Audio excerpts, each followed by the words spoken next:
बिहार दिन मजुरिया राताराति कोटिपति bank account को आसिला गणी पारु नथिबा रकम लक्षे और कोटिए नुहे ताठारु बहु गुणा थिला अधिक।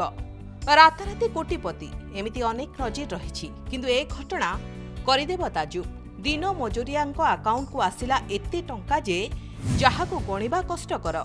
बिहारु एमिति एक घटना आसिछि सामनाकू। एठारे प्लम्बर भाबरे काम करुथुबा जणे दिन मजुरियांको बैंक अकाउंट को आसिला 37 अंकर बालांस। एही परिमाण प्राय 1 बिलियन 13 लक्ष 56 हजार कोटी टंका हेबो।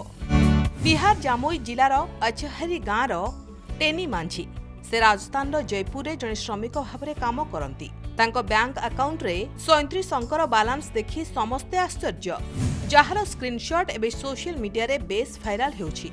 किंतु तांको अकाउंट टी फ्रीज होइथिबारु से तांको बापांको चिकित्सा लागि मध्य 1000 टंका उठाई पारिलेनी। जेतेबे टेनी मुंबई रे काम करुथुले से मुंबई रे थिबा कोटक महिंद्रा बैंक रे एक अकाउंट खोलिथिले। टेनी वर्तमान जयपुर रे अछंती, किंतु तांको परिवार चिंतारे। सेमाने आश्चर्य जे एते टंका अकाउंट को किपरि आसिला। टेनीको परिवार आजहरी गाँ रे रुहंती। तांको बापा कालेश्वर माझी मध्य जणे श्रमिक भावे काम करंती। एबे पूरा परिवार को गोटिए चिंता घालिछि, एते टंका आसिला केउठु। खाली टेनी माझी नुहंती, 20 वर्ष दीपंकर भी कोटक बैंक अकाउंट को 1 बिलियन 13 लक्ष 56 हजार कोटी टंका आसिछि।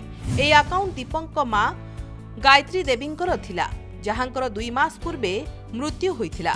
दीपक एही अकाउंट चलाउथिले। अगस्त 3 तारिख दिन राति रे दीपक एक मेसेज पाइले। मेसेज रे देखागला जे तांको अकाउंट रे 1.13 लक्ष कोटी जमा होइछि। एहा दीपक को भयभीत करिदेला। से तांको बंधु मानकु ए मेसेज देखाई सुन गणिबा को कहिले। ता परदिन सकाळे दीपक बैंक को गले। से जानिबा को चाहिले जे तांको अकाउंट रे प्रकृत रे एते टंका अछि कि नाही। तांको अकाउंट रे प्रकृत रे एते टंका अछि बोली बैंक अधिकारी माने स्पष्ट कले, किंतु एते टंका जमा संदेह सृष्टि करिथिबारु अकाउंट को फ्रीज करा जायथिला। ए बाबतरे बैंक तुरंत आयकर विभाग को जणाइथिला। विभाग एबे एही घटनार तदंत करुछि। Bureau report Prameya news 7 digital.